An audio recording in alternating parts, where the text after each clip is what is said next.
L'autre jour, pendant une formation, une personne m'a dit, «C'est pas toujours facile de savoir comment parler des handicaps, des maladies. Moi, je ressens une forme d'inconfort parce que je sais pas toujours quel mot je dois choisir. Est-ce que c'est personne handicapée, en situation de handicap?»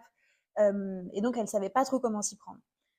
Et là, en fait, j'ai parlé, d'un concept que j'ai appris il y a quelques années quand j'étais chez Google, parce que c'est un concept qui est très ancré dans la culture anglo-saxonne et qui permet en fait de mieux comprendre quelles sont les différentes options quand on veut parler des handicaps ou des maladies, notamment.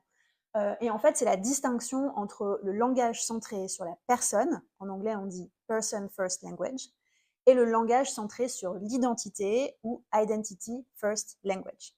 Donc, je vous donne un exemple. En gros, le langage centré sur la personne, c'est l'idée de se dire que avant toute chose, avant tout handicap ou maladie, on est un être humain, on est une personne, et que le handicap ou la maladie va venir s'ajouter au fait d'être une personne. Donc ça va être des formulations comme personne atteinte d'épilepsie ou personne en situation de handicap.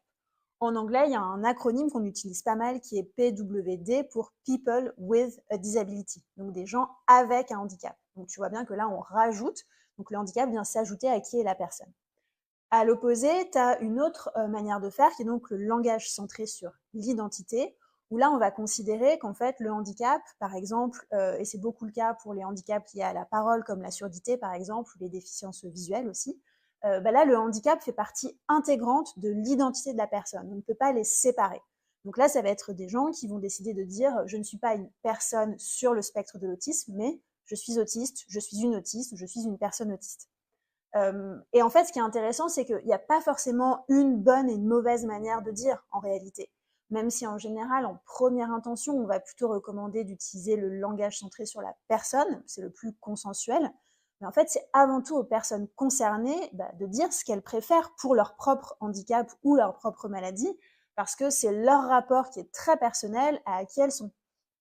Et donc, c'est intéressant de se dire qu'il n'y a pas encore une fois une bonne et une mauvaise réponse, qu'il faut en avoir conscience, a fortiori si on n'est soi-même pas une personne concernée, et que la plus sûre manière de faire finalement, c'est de demander aux personnes concernées comment est-ce qu'elle a envie qu'on parle de son handicap, quelle est la meilleure formulation, et de l'adopter à partir de ce moment-là.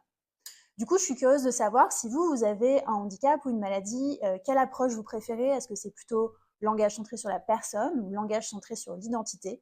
N'hésitez pas à partager vos témoignages en commentaire.